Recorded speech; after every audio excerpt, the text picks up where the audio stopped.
ಪ್ರೀತಿಯ ವೀಕ್ಷಕರಿಗೆ Shankaranand TV YouTube ವಾಹಿನಿಗೆ ಸ್ವಾಗತ ಸುಸ್ವಾಗತ. ಇವತ್ತಿನ ವಿಡಿಯೋನಲ್ಲಿ ಆಗಸ್ಟ್ ತಿಂಗಳ ಮಾಸ ಭವಿಷ್ಯ ಯಾವ ರೀತಿಯಾಗಿದೆ ಅನ್ನುವಂತಹ ಮಾಹಿತಿಯನ್ನ ತಿಳ್ಕೊಳ್ಳೋಣ. ಅದಕ್ಕಿಂತ ಮುಂಚಿತವಾಗಿ ಯಾರಾದರೂ ಶಂಕರಾನಂದ ಟಿವಿ ಯೂಟ್ಯೂಬ್ ವಾಹಿನಿಯನ್ನ ಸಬ್ಸ್ಕ್ರೈಬ್ ಮಾಡ್ಕೊಂಡಿಲ್ಲ ಅಂದ್ರೆ ಸಬ್ಸ್ಕ್ರೈಬ್ ಮಾಡ್ಕೊಳ್ಳಿ.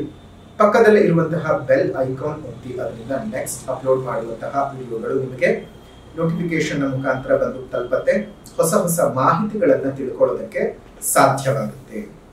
ನೋಡಿ, ಈಗ ಆಗಸ್ಟ್ ಅಂತ ಬರ್ತಾ ಇದ್ದ ಹಾಗೆಯೇ ಒಂದು ಒಳ್ಳೆಯ ಮಾಸ ಪ್ರಾರಂಭ ಆಗಸ್ಟ್ ನಲ್ಲಿ, ಅದರಲ್ಲೂ 5ನೇ ತಾರೀಕಿನಿಂದ ಶ್ರಾವಣ ಮಾಸ, ಶುಭ ಶ್ರಾವಣ ಮಾಸ ಪ್ರಾರಂಭ.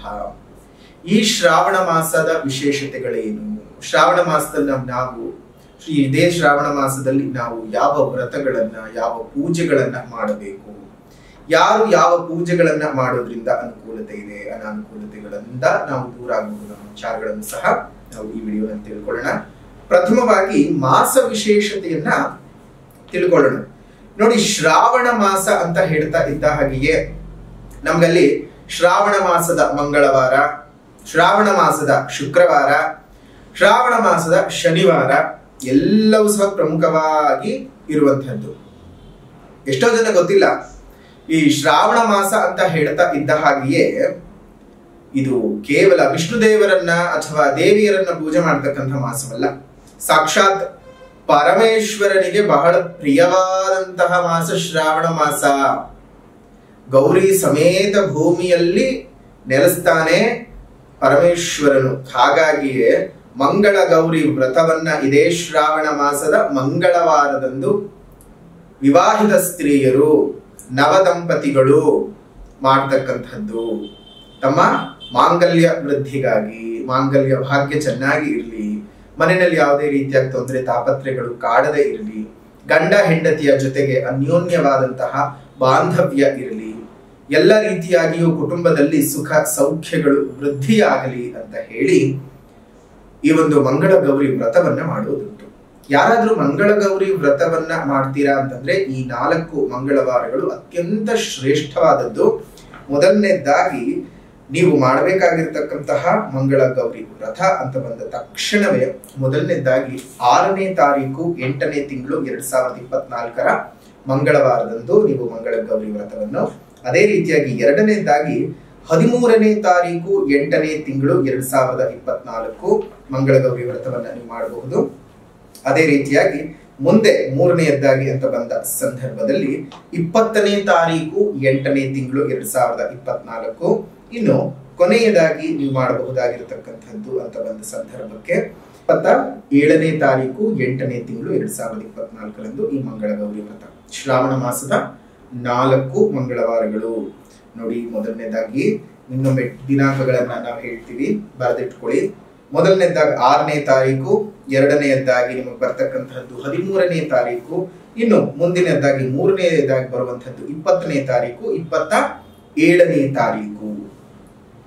ಜೊತೆಗೆ ಕಷ್ಟಗಳನ್ನೇ ಮೈಗೂಡಿಸಿಕೊಂಡು ಕಷ್ಟಗಳಿಂದನೇ ಸಂತೋಷವನ್ನ ಅನುಭವಿಸಿ ಎಲ್ಲರ ಸಂಕಷ್ಟಗಳನ್ನ ಹರಣ ಮಾಡ್ತಕ್ಕಂತಹ, ಕಷ್ಟ ಕೋಟಲೆಗಳನ್ನ ನಮ್ಮ ಬದುಕಿನಿಂದ ದೂರ ಮಾಡ್ತಕ್ಕಂತಹ ಕೃಷ್ಣನ ಒಂದು ಹುಟ್ಟು ಆದಂತಹದ್ದು ಇದೇ ಶ್ರಾವಣ ಮಾಸದ ಅಷ್ಟಮಿ ತಿಥಿ.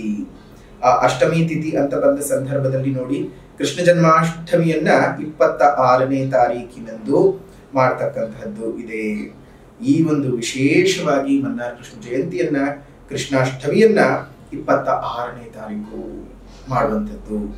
ಇನ್ನು ಶ್ರಾವಣ ಮಾಸ ಅಂತ ಹೇಳ್ತಾ ಇದ್ದ ಶ್ರಾವಣ ಮಾಸದ ಮಂಗಳವಾರಗಳು ಮಂಗಳಗೌರಿ ಪೂಜೆ ಅಂತ ಹೇಗೆ ಮಾಡ್ತೀವೋ ಅದೇ ರೀತಿಯಾಗಿ ಮನೆಯಲ್ಲಿ ಅಷ್ಟಲಕ್ಷ್ಮಿಯರು ನೆಲೆಸಿರಬೇಕು, ಆರ್ಥಿಕವಾಗಿ ಸಫಲರಾಗಬೇಕು, ಲಕ್ಷ್ಮಿಯ ಮಹಾ ಸಾನ್ನಿಧ್ಯ ನಮ್ಮ ಮನೆಯಲ್ಲಿ ಯಾವಾಗ್ಲೂ ಇರಬೇಕು, ಲಕ್ಷ್ಮೀ ದೇವಿಗೆ ಯಾವುದೇ ರೀತಿಯ ಒಂದಿಷ್ಟು ತೊಂದರೆ ತಾಪತ್ರೆಗಳು ಆಗದ ಹಾಗೆ ನಮ್ಮ ಮನೆಯಲ್ಲಿ ಇಟ್ಟುಕೊಂಡು ಆ ಒಂದು ಸುಖವನ್ನ ನಾವು ಅನುಭವಿಸಬೇಕು.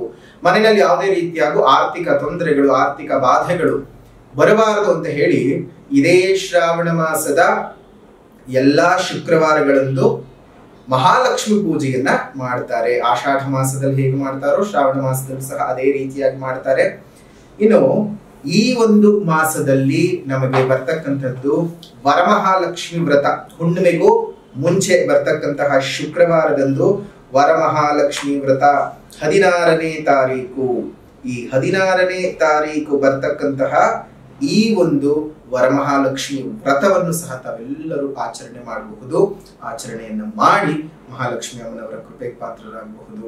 ಆದ್ರೆ ಎಲ್ಲರೂ ಈ ಒಂದು ತಪ್ಪೇನ್ ಮಾಡ್ಕೊಳ್ತಿದ್ದೀರಿ ಅಂದ್ರೆ, ನೀವು ವರಮಹಾಲಕ್ಷ್ಮಿ ಹಬ್ಬ ಅಂತ ಹೇಳಿ ಆಚರಣೆ ಮಾಡ್ತಾ ಇದ್ದೀರಾ. ಆದ್ರೆ ಅದು ಹಬ್ಬವಲ್ಲ, ವ್ರತಾಚರಣೆಯ ನಿಯಮಗಳೇ ಬೇರೆ ಇದ್ದಾವೆ. ಆ ನಿಯಮವನ್ನ ನೀವೆಲ್ಲರೂ ಸಹ ಫಾಲೋ ಮಾಡಬೇಕು. ಲಕ್ಷ್ಮಿ ಪೂಜೆ ಯಾವಾಗ್ಲೂ ಸಂಧ್ಯಾಕಾಲದಲ್ಲೇ ಆಗಬೇಕು. ಈಗ ಏನ್ ಮಾಡ್ತಾರೆ, ಬೆಳಗ್ಗಿನ ಜಾವ ಮಾಡೋದು, ಮಟ್ ಮಧ್ಯಾಹ್ನ ಮಾಡೋದು, ಇಷ್ಟ ಬಂದ ಸಮಯಕ್ಕೆ ಮಾಡೋದು, ಹೀಗೆ ಒಂದಲ್ಲ ಎರಡಲ್ಲ ಅವ್ರಿಗೆ ಇಷ್ಟ ಬಂದ ಹಾಗೆ ಮಾಡ್ಕೊಳ್ತಿದ್ದಾರೆ. ಏನೇನೋ ತರಾವರಿ ಗೊಂಬೆಗಳನ್ನೆಲ್ಲ ಅದೇನೋ ದಾರ ಎಲ್ಲ ಕಟ್ಕೊಂಡು ತುಂಬಾನೇ ಅದೆಲ್ಲ ದೈವತ್ವಕ್ಕೆ ನಿಮಗೆ ಅಲಂಕಾರವೇ ಬೇರೆ, ದೈವತ್ವವೇ ಬೇರೆ. ಕೃಷ್ಣ ಸಂತೃಪ್ತನಾಗಿದ್ದು ಕೆಜಿ ಚಿನ್ನಾಭರಣಗಳನ್ನ ತಗೊಂಡು ಬಂದು ತಕ್ಕಡಿಯ ಇನ್ನೊಂದು ಬದಿನಲ್ಲಿ ಇಟ್ಟಾಗ್ಲೆಲ್ಲ ಮನಸ್ತುಂಬಿ ಒಂದು ದಳ ತುಳಸಿ ದಳವನ್ನ ಇಟ್ಟಾಗ ಆಗ್ಲೇ ಕೃಷ್ಣ ತನ್ನ ತೂಕವನ್ನು ಕಡಿಮೆ ಮಾಡಿಕೊಂಡಿದ್ದು. ಭಗವಂತ ನಿಮ್ಮ ಆಡಂಬರವನ್ನ ಮೆಚ್ಚಲ್ಲ. ಭಗವಂತ ನಿಮ್ಮನ್ನ ನೀವ್ ಏನೇನು ಚಿನ್ನಾಭರಣಗಳನ್ನ ಇಟ್ಕೊಂಡಿದ್ದೀರಿ ಅದನ್ನ ಎಷ್ಟು ಭಕ್ತಿಯಿಂದ ಪೂಜೆ ಮಾಡ್ತಾ ಇದ್ದೀರಿ. ಪಕ್ಕದ ಮನೇಲಿ ಮಾಡ್ತಿದ್ದಾರೆ, ನಾವು ಮಾಡ್ತೀವಿ, ಅದಲ್ಲ. ಅವ್ರು ಎಷ್ಟು ಜೋರಾಗಿ ಮಾಡಿದ್ದಾರೆ, ನೀವೆಷ್ಟು ಕಡಿಮೆ ಮಾಡಿದ್ದೀರಿ ಅನ್ನೋ ವಿಚಾರವಲ್ಲ.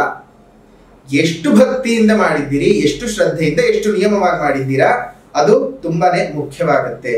ಇದೇ ಒಂದು ಮಹಾಲಕ್ಷ್ಮಿ ವ್ರತವನ್ನ ನೀವು 16ನೇ ತಾರೀಕಿನಂದು ನೀವು ಮಾಡ್ಕೊಳ್ಳಿ. ಬಹಳ ಅನುಕೂಲತೆಗಳನ್ನ ನೀವು ಸೃಷ್ಟಿ ಮಾಡ್ಕೊಳ್ಬಹುದು. ಕೆಲವೊಬ್ರು ಏನ್ ಮಾಡ್ತಾರೆ, 16, 7 ಕೇತು ಸಂಖ್ಯೆ, ಅವತ್ ಮಾಡಬಾರ್ದು, ಇವತ್ ಮಾಡಬಾರ್ದು, ಸಂಖ್ಯೆದು ಮತ್ತೊಂದು ಮಗು ಏನೇನೋ ಹೇಳ್ತಾರೆ. ನೋಡಿ, ಪೂರ್ವಿಕರು ಏನ್ ಹೇಳಿದ್ದಾರೋ ಅದನ್ನ ಅದೇ ರೀತಿಯಾಗಿ ಫಾಲೋ ಮಾಡಬೇಕು. ಹುಣ್ಣಿಮೆಗೂ ಹಿಂದೆ ಬರುವಂತಹ ಶುಕ್ರವಾರದ ದಿವಸವೇ ಮಾಡಬೇಕು. ಕಾರಣ ಶುಕ್ರಗ್ರಹದ ತತ್ವ, ಶುಕ್ರಗ್ರಹದ ಕಿರಣಗಳು ನೇರವಾಗಿ ಭೂಮಿಯನ್ನ ಬಹು ಸಮೀಪಿಸ್ತಾ ಇರುತ್ತೆ. ಹಾಗಾಗಿ ಅವತ್ತು ನೀವು ಮಾಡೋದ್ರಿಂದ ತುಂಬಾ ಒಳ್ಳೆಯ ಫಲಗಳನ್ನ ನೀವು ಅನುಭವಿಸಬಹುದು. ಹಾಗಾಗಿ 16ನೇ ತಾರೀಕಿನಂದು ನೀವು ವರಮಹಾಲಕ್ಷ್ಮಿ ವ್ರತವನ್ನ ಮಾಡಿಕೊಳ್ಳೋದು ಮರಿಬಾರದು. ಇನ್ನು ಶನಿವಾರಗಳು, ಶ್ರಾವಣ ಶನಿವಾರ ಅಂತ ಹೇಳ್ತಾ ಇದ್ದಾಗ ಎಲ್ಲ ತಿಮ್ಮಪ್ಪನ ದೇವಸ್ಥಾನಗಳು ಪೂರ್ತಿ ಆಗೋಗ್ಬಿಟ್ಟಿರುತ್ತೆ. ಗಲ್ಲಿನಲ್ಲಿರುವಂತಹ ತಿಮ್ಮಪ್ಪನ ಗುಡಿನೂ ಸಹ ಬಿಡಲ್ಲ, ಎಲ್ಲ ಕಡೆ ಹೋಗಿ ಬರ್ತಿರ್ತೀರಿ. ನೋಡಿ, ಇಷ್ಟು ಮಾತ್ರ ಅಲ್ಲ, ಕೇವಲ ವಿಷ್ಣು ದೇವರನ್ನ ಪೂಜೆ ಮಾಡೋದು ಮಾತ್ರ ಅಲ್ಲ, ಇದೇ ಮಾಸದಲ್ಲಿ ನೀವು ಮಾಡಬೇಕಾಗಿರ್ತಕ್ಕಂತಹದ್ದು ಈಶ್ವರನ ಪೂಜೆಯೂ ಹೌದು. ಎಷ್ಟೊಂದು ಜನ ಅದನ್ನೇ ಮರ್ತು ಹೋಗ್ತಾರೆ. ಈಶ್ವರನಿಗೆ ಸಂಪೂರ್ಣವಾಗಿ ತುಂಬಾ ಪ್ರಿಯಕರವಾದಂತಹ ಮಾಸ ಯಾವ್ದಪ್ಪ ಅಂತ ಹೇಳಿದ್ರೆ ಶ್ರಾವಣ ಮಾಸ, ಕಾರ್ತೀಕ ಮಾಸ. ಆ ಎರಡೂ ಮಾಸಗಳು ಅವನಿಗೆ ಬಹಳ ಪ್ರೀತವಾಗಿರ್ತಕ್ಕಂಥದ್ದು. ಆದ್ರೆ ಎಲ್ಲರೂ ಕಾರ್ತೀಕ ಮಾಸಕ್ಕೆ ಮಾತ್ರ ಹೋಗ್ತಾರೆ. ಅಯ್ಯೋ, ಈಶ್ವರ ಬರೀ ಕಾರ್ತೀಕಕ್ಕೆ ಮಾತ್ರ ಸೀಮಿತ ಅಲ್ಲಲ್ಲ. ಆ ಗೌರಿ ಸಮೇತ ಭೂಮಿಯಲ್ಲಿ ನೆಲೆಸ್ತಕ್ಕಂಥದ್ದು ಈ ಮಾಸ ಪೂರ್ತ ನೆಲೆಸಿರ್ತಾನೆ. ಈಶ್ವರನನ್ನ, ಪರಮೇಶ್ವರನ ಒಲಿಸ್ಕೊಳ್ಳೋಕೆ ಇದು ತುಂಬಾ ಸಕಾಲ. ಲಕ್ಷ್ಮೀ ದೇವಿಯನ್ನು ಸಹ ನೀವು ಒಲಿಸ್ಕೊಳ್ಬಹುದು, ಗೌರಿಯನ್ನು ಒಲಿಸ್ಕೊಳ್ಬಹುದು. ಎಷ್ಟು ಶುಭಕರವಾಗಿರ್ತಕ್ಕಂಥ ಮಾಸ ಅಲ್ವಾ? ಅದೇ ರೀತಿಯಾಗಿ ಶ್ರಾವಣ ಮಾಸ ನಮಗೆ ಶುರುವಾಗ್ತಕ್ಕಂತಹದ್ದೇ ಈ ಒಂದು ಜ್ಯೋತಿರ್ಭೀಮೇಶ್ವರ ವ್ರತದಿಂದ. ನೋಡಿ, ಅಲ್ಲಿಂದ ಪೂಜೆ ಪುನಸ್ಕಾರಗಳು ತುಂಬಾ ಪ್ರಾರಂಭ, ವ್ರತಾದಿಗಳು ಪ್ರಾರಂಭ. ನಮ್ಗೆ ನೋಡಿ, ಶ್ರಾವಣ ಮಾಸ ಎಷ್ಟು ಚೆನ್ನಾಗಿ ಒಂದಾದ ಮೇಲೆ ಒಂದು ಪಾಠಗಳನ್ನ ಹೇಳ್ಕೊಡ್ತಾ ಬರುತ್ತೆ ಅಂತಂದ್ರೆ, ಮೊದಲನೆಯದ್ದಾಗಿ ವಿವಾಹಕ್ಕೆ ಸಂಬಂಧಪಟ್ಟಂತಹ ತೊಂದರೆಗಳೇನಾದ್ರೂ ಇದ್ರೆ ಈ ಜ್ಯೋತಿರ್ಭೀಮೇಶ್ವರ ವ್ರತದಿಂದ ನಿವಾರಣೆ ಮಾಡಿಕೊಳ್ಳಬಹುದು. ಅದೇ ರೀತಿಯಾಗಿ ಗಂಡ ಹೆಂಡತಿ ಸಮಸ್ಯೆಗಳಿದ್ರೆ ಮಂಗಳಗೌರಿ ವ್ರತದಿಂದ ನಿವಾರಣೆ ಮಾಡಿಕೊಳ್ಳಬಹುದು. ಹಣಕಾಸಿನ ಸಮಸ್ಯೆ ಇದ್ರೆ ವರಮಹಾಲಕ್ಷ್ಮಿಯ ಪೂಜೆಯಿಂದ ನಿವಾರಣೆ ಮಾಡಿಕೊಳ್ಳಬಹುದು. ನಾಗ ಸಂಬಂಧಪಟ್ಟಂತಹ ದೋಷಗಳೇನಾದ್ರೂ ಇದ್ರೆ ನಾಗರ ಪಂಚಮಿ ಇದೇ ಮಾಸದಲ್ಲಿ ಬರ್ತಕ್ಕಂಥದ್ದು, ನಾಗ ಚೌತಿ ಮತ್ತು ನಾಗ ಪಂಚಮಿಗಳು. ಈ ಮಾಸದಲ್ಲಿ ನಿಮ್ಗೆ ಇಂಥ ಸಮಸ್ಯೆ ಪರಿಹಾರ ಸಿಕ್ಕೋದಿಲ್ಲ ಅನ್ನೋ ಹಾಗಿಲ್ಲ. 12 ರಾಶಿಯವರು ಸಹ ಇದನ್ನು ಸರಿಯಾಗಿ ಉಪಯೋಗ ಮಾಡಿಕೊಂಡು ಜೀವನವನ್ನ ಮುಂದುವರಿಸಿಕೊಂಡು ಹೋಗಿ ತಮ್ಮೆಲ್ಲರಿಗೂ ಸಹ ಸುಖವಾಗ್ಲಿ, ಸೌಖ್ಯ ಉಂಟಾಗ್ಲಿ, ಜೀವನದಲ್ಲಿ ಎಲ್ಲ ರೀತಿಯಾದಂತಹ ಏಳಿಗೆಗಳು ಸಹ ಬರಲಿ. ಇನ್ನು ಈ ಮಾಸದಲ್ಲಿ ಬದಲಾವಣೆ ಆಗ್ತಕ್ಕಂತಹ ಗ್ರಹಗಳ ಬಗ್ಗೆ ಮಾಹಿತಿಯನ್ನ ನೋಡೋದಾಯ್ತು ಅಂತ ಹೇಳಿದ್ರೆ, 17ನೇ ತಾರೀಕು 8ನೇ ತಿಂಗಳು 2024ರಂದು ಸಿಂಹ ರಾಶಿಗೆ ರವಿ ಪ್ರವೇಶ ಮಾಡ್ತಾ ಇದ್ದಾನೆ. ಇನ್ನು 22ನೇ ತಾರೀಕು 8ನೇ ತಿಂಗಳು 2024 ವಕ್ರೀಗತನಾದಂತಹ ಬುಧನು ಕರ್ಕಾಟಕ ರಾಶಿಗೆ ಪ್ರವೇಶ ಮಾಡ್ತಾ ಇದ್ದಾನೆ. ಇನ್ನು 24ನೇ ತಾರೀಕು 8ನೇ ತಿಂಗಳು 2024 ಶುಕ್ರನು ಕನ್ಯಾ ರಾಶಿಗೆ ಪ್ರವೇಶ ಮಾಡ್ತಾ ಇದ್ದಾನೆ. ಇನ್ನು 26ನೇ ತಾರೀಕು 8ನೇ ತಿಂಗಳು 2024 ಮಿಥುನ ರಾಶಿಗೆ ಕುಜ ಪ್ರವೇಶ ಮಾಡ್ತಾ ಇದ್ದಾನೆ. ಇದಿಷ್ಟು ಈ ತಿಂಗಳ ಗ್ರಹಗಳ ಬದಲಾವಣೆಗಳು. ಈ ಗ್ರಹಗಳ ಬದಲಾವಣೆಯ ಆಧಾರದಲ್ಲಿ ಮಾಸ ಭವಿಷ್ಯ ಯಾವ ರೀತಿಯಾಗಿದೆ ಅನ್ನುವಂಥ ವಿಚಾರವನ್ನ ಈಗ ತಿಳಿದುಕೊಳ್ಳೋಣ. ಮಕರ ರಾಶಿಯವರು ಪಡ್ಕೊಳ್ಬಹುದು ಅಂತಂದ್ರೆ, ಈ ಒಂದು ತಿಂಗಳಲ್ಲಿ ಮಕರ ರಾಶಿಯವರಿಗೆ ಅಂತಹ ನಷ್ಟವೂ ಇಲ್ಲ, ಅಂತಹ ಲಾಭವೂ ಇಲ್ಲ ಅನ್ನುವಂತಹ ಪರಿಸ್ಥಿತಿ ಇದೆ. Nothing gain nothing loss. ಆದಾಯದಲ್ಲಿ ಅಂತಹ ಕೆಳಮಟ್ಟಕ್ಕೆ ಹೋಗೋದಿಲ್ಲ, ಹಾಗಂತ ಹೇಳಿ ಉತ್ಕೃಷ್ಟ ಮಟ್ಟವನ್ನು ಸಹ ತಲುಪೋದಕ್ಕೆ ಸಾಧ್ಯವಿಲ್ಲ. ನಾರ್ಮಲ್ ಆಗಿರ್ತಕ್ಕಂಥ ಆದಾಯದ ವ್ಯವಸ್ಥೆಯನ್ನು ನೋಡ್ತೀರಿ. ನಷ್ಟವೂ ಆಗದೆ ಲಾಭವೂ ಆಗದಂತಹ ಆದಾಯದ ಪರಿಸ್ಥಿತಿ ಇರುತ್ತೆ. ಏರಿಳಿತಗಳೇನು ಇರೋದಿಲ್ಲ. ಮುಂದೆ ಒಂಥರ ಮೊನಾಟನಸ್ ಅಂತ ಅನ್ಸುತ್ತೆ. ಒಂದು ವಿಚಾರ ಎಚ್ಚರಿಕೆಯಿಂದ ಇರಬೇಕು. ಈ ಟೈಮ್ನಲ್ಲಿ ನೀವು ಯಾರಿಗಾದ್ರೂ ಮಧ್ಯದಲ್ಲಿ ಶ್ಯೂರಿಟಿ ಹಾಕಿ ಸಾಲವನ್ನು ಕೊಡಿಸೋದು ಈ ತಿಂಗಳು, ಅಥವಾ ನಿಮ್ಮ ದುಡ್ಡನ್ನೇ ತೆಗೆದುಕೊಡುವಂಥದ್ದು, ಈ ರೀತಿಯಾಗಿ ಏನಾದರೂ ನೀವು ಮಾಡ್ತು ಅಂದರೆ ಸಾಲವನ್ನು ಕೊಡಿಸೋದಾಗ್ಲಿ, ಸಾಲವನ್ನು ಕೊಟ್ಟದ್ದೇ ಆಗಲಿ ನೀವು ಮಾಡಿದರೆ ಖಂಡಿತ ನಿಮಗೆ ಈ ತಿಂಗಳು ನೀವೇ ಅದಕ್ಕೆ ಬಡ್ಡಿ ಗಿಡ್ಡಿ ಕಟ್ಕೊಂಡು ನೀವೇ ಸಾಲ ತೀರಿಸ್ಕೋಬೇಕಾಗ್ತದೆ, ಅಥವಾ ನಿಮ್ಮ ದುಡ್ಡನ್ನು ನೀವು ಕಳ್ಕೊಂಡು ಹಾಗಾಗ್ತದೆ. ಹುಷಾರು. ನಿಮ್ಮ ವಾಹನ ಮತ್ತು ವಾಹನದಲ್ಲಿ ಇರ್ತಕ್ಕಂಥ ವಸ್ತುಗಳು ಕಳ್ಳತನ ಆಗ್ತಕ್ಕಂಥ ಸಾಧ್ಯತೆಗಳಿದೆ. ಮಕರ ರಾಶಿಯವರಿಗೆ ತುಂಬಾ ಜಾಗೃತಿಯಾಗಿರಿ. ವಾಹನವನ್ನು ಮತ್ತು ವಾಹನದಲ್ಲಿರುವ ವಸ್ತುಗಳನ್ನು ಕರೆಕ್ಟಾಗಿ ನೋಡ್ಕೊಳ್ಳಿ. ಸಾಲಗಳು ಸ್ವಲ್ಪ ಜಾಸ್ತಿ ಆಗುವ ಸಾಧ್ಯತೆಗಳಿದ್ದಾವೆ. ದಾಂಪತ್ಯದ ಜೀವನದಲ್ಲಿ ಅಷ್ಟೊಂದು ಏರಿಳಿತಗಳು ಜಾಸ್ತಿನೇ ಆಗುತ್ತೆ. ಜೊತೆಗೆ 7.5 ಪ್ರಭಾವ ನಾವು ಹೇಳ್ತಾನೆ ಇರ್ತೀವಿ, ಪ್ರತಿ ವಿಡಿಯೋನಲ್ಲೂ ಹೇಳ್ತಿರ್ತೀವಿ. ಇದು ಎಷ್ಟನೇ ಬಾರಿ ಬರ್ತಾ ಇದೆ ಕಂಡು ಹಿಡ್ಕೊಳ್ಳಿ. ಮೊದಲನೇ ಬಾರಿಯ, 2ನೇ ಬಾರಿಯ, 3ನೇ ಬಾರಿಯ. ಮೊದಲನೇ ಬಾರಿ ಮತ್ತು 3ನೇ ಬಾರಿ ಬಂದಾಗ ತೊಂದರೆಗಳು, 2ನೇ ಬಾರಿ ಬಂದಂಥ ಸಂದರ್ಭದಲ್ಲಿ ಅದು ಹೊಂಬು ಶನಿ ಆಗಿರ್ತದೆ. ಅದು ಹೊಂಬು ಶನಿ ಯಾವುದೇ ರೀತಿಯಾಗೂ ತೊಂದರೆ ತಾಪತ್ರಗಳನ್ನ ಕೊಡೋದಿಲ್ಲ. ಅಷ್ಟು ಮಾತ್ರ ಅಲ್ಲ, ನಿಮ್ಗೆ ಎಷ್ಟನೇ ಸಲ ಬಂದಿದ್ರೂ ಸಹ ನೀವು ಹುಟ್ಟಿರ್ತಕ್ಕಂತಹ ಲಗ್ನದ ಆಧಾರದಲ್ಲಿ ಶನಿ ಏನಾದರೂ ಯೋಗಕಾರಕನಾಗಿದ್ರೆ 7.5 ಅವಧಿಯಲ್ಲಿ ಅವನೇನು ತೊಂದರೆ ಕೊಡೋದಿಲ್ಲ. ಇನ್ನು 3ನೇ ಅಂಶವನ್ನು ಸಹ ನಾವು ಗಮನಿಸಬೇಕು. ಯಾವ್ದು ಅಂಶ ಅಂತ ಹೇಳಿದ್ರೆ ಅಷ್ಟಕವರ್ಗದ ಅಂಶ. ಅಷ್ಟಕವರ್ಗದಲ್ಲಿ ಏನಾದರೂ ಶನಿಯ ಸಂಖ್ಯೆಗಳು 4 ಅಥವಾ ಅದಕ್ಕಿಂತ ಹೆಚ್ಚಿನ ಸಂಖ್ಯೆಗಳೇನಾದರೂ ತನ್ನ 7.5 ರಾಶಿಯಲ್ಲಿ ನಡೀತಾ ಇದ್ದಂಥ ಸಂದರ್ಭದಲ್ಲಿ ಇದ್ದಾಗ ಅದು ಸಹ ನಿಮಗೆ ಯೋಗವನ್ನೇ ತಂದುಕೊಡುತ್ತೆ, ಅವಯೋಗವನ್ನ ಏನು ಮಾಡೋದಿಲ್ಲ. ಹಾಗಾಗಿ ಈ ಒಂದು ವಿಚಾರವನ್ನ ಪ್ರತಿಯೊಬ್ಬರು ಗಮನ ಕೊಟ್ಕೊಂಡು ನೋಡ್ಕೊಳ್ಬೇಕಾಗ್ತದೆ. ಬರುವಂತಹ ಆದಾಯಿಕ ಸ್ವಲ್ಪ ಖರ್ಚುಗಳು ಜಾಸ್ತಿ ಆಗುತ್ತೆ. ಚಿಕಿತ್ಸೆಗಳಿಗೆ, ಪ್ರಯಾಣಗಳಿಗೆ, ಅಲ್ಲಿಗೆ ಇಲ್ಲಿಗೆ, ಹಾಸ್ಪಿಟಲ್ ಅದು ಇದು ಅಂತ ಸ್ವಲ್ಪ ದುಡ್ಡು ಕಾಸುಗಳು ಖರ್ಚೆ ಜಾಸ್ತಿ ಆಗ್ತದೆ. ಕುಟುಂಬದಲ್ಲಿ ನೆಮ್ಮದಿ ಒಂದು ಸ್ವಲ್ಪ ಕಳೆದು ಹೋಗ್ತದೆ. ಮಕರ ರಾಶಿಯವರಿಗೆ ಶುಭವಾದ ವಾತಾವರಣ ಯಾವುದರಲ್ಲಿ ಇದೆಯಪ್ಪ ಅಂದ್ರೆ ಸರ್ಕಾರಿ ಉದ್ಯೋಗಿಗಳಿಗಿದೆ. ಸರ್ಕಾರಸ್ಥ ಉದ್ಯೋಗದ ಜನಗಳಿಗೆ ಸ್ವಲ್ಪ ಶುಭ. ಟ್ರಾನ್ಸ್ಫರು, ಭತ್ಯೆ ಜಾಸ್ತಿ ಆಗ್ತಕ್ಕಂಥದ್ದು, ಒಂದಿಷ್ಟು ನೆಮ್ಮದಿ ಸಿಗ್ತಕ್ಕಂಥ ವಾತಾವರಣ ಸಿಗ್ತದೆ. ಅಷ್ಟನ್ನು ಬಿಟ್ಟರೆ ಇನ್ನು ಮಿಕ್ಕಿದಂತಹ ದೊಡ್ಡ ಮಟ್ಟದ ನಷ್ಟವನ್ನು ಸಹ ನೀನು ಮಕರ ರಾಶಿಯವರು ನೋಡಲ್ಲ, ತುಂಬಾ ದೊಡ್ಡ ಮಟ್ಟದ ಲಾಭವನ್ನು ಸಹ ಏನು ನೋಡಲ್ಲ. ಏನೋ ಒಂದು ರೀತಿಯ ಸಾಧಾರಣವಾಗಿರ್ತಕ್ಕಂಥ ಮಾಸವನ್ನ ಮಕರ ರಾಶಿಯವರು ನೋಡ್ತೀರಿ. ಸ್ವಲ್ಪ ಚೆನ್ನಾಗಿರ್ತಕ್ಕಂಥ ದಿನಗಳು ಅಂತಂದ್ರೆ 1, 5, 6, 9, 17, 23, 31.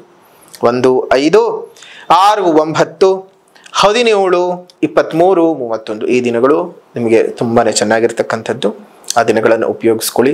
ಜೊತೆಗೆ ಈ ತಿಂಗಳು ನೀವು ಯಾರಿಗೂ ಆಗ್ಲೇ ಹೇಳಿದಾಗ ಸಾಲಗಳನ್ನು ಕೊಡಬೇಡಿ. ಹೊಸ ಕೆಲಸಗಳಿಗೆ ಕೈ ಹಾಕಕ್ಕೆ ಹೋಗ್ಬೇಡಿ. ನೆಮ್ಮದಿ ಕಳ್ಕೊಂಡ್ಬಿಡ್ತೀರಾ. ಹುಷಾರು. ಏನಿದೆಯೋ ಅದನ್ನು ಹಾಗೇ ಮುಂದುವರಿಸ್ಕೊಳ್ತಾ ಹೋಗಿ. 7.5 ಬಗ್ಗೆ ಭಯ ಬೇಡ. ಒಂದ್ಸಲ ಜನ್ಮ ಜಾತಕವನ್ನು ತೋರಿಸ್ಕೊಳ್ಳಿ. ಆ ಜಾತಕದ ಆಧಾರದಲ್ಲಿ ಪರಿಹಾರದ ಕ್ರಮಗಳನ್ನು ಮಾಡ್ಕೊಳ್ಳಿ. 7.5 ಭಯನೂ ಬೇಡ, ದಶಾಭುಕ್ತಿಯ ಭಯನೂ ಬೇಡ. ದೇವರ ಒಂದು ಧ್ಯಾನವನ್ನು ಮಾಡಿ ನಿಮ್ಮ ಜೀವನವನ್ನು ಸುಖವಾಗಿ ಇಟ್ಕೊಳ್ಳಿ. ಇದಾಗಿತ್ತು ಮಕರ ರಾಶಿಯವರ ಆಗಸ್ಟ್ ತಿಂಗಳ ಭವಿಷ್ಯ, ಮಾಸ ಭವಿಷ್ಯ. ಹಾಗಾದ್ರೆ ಪರಿಹಾರ ಏನು ಮಾಡ್ಕೋಬೇಕು?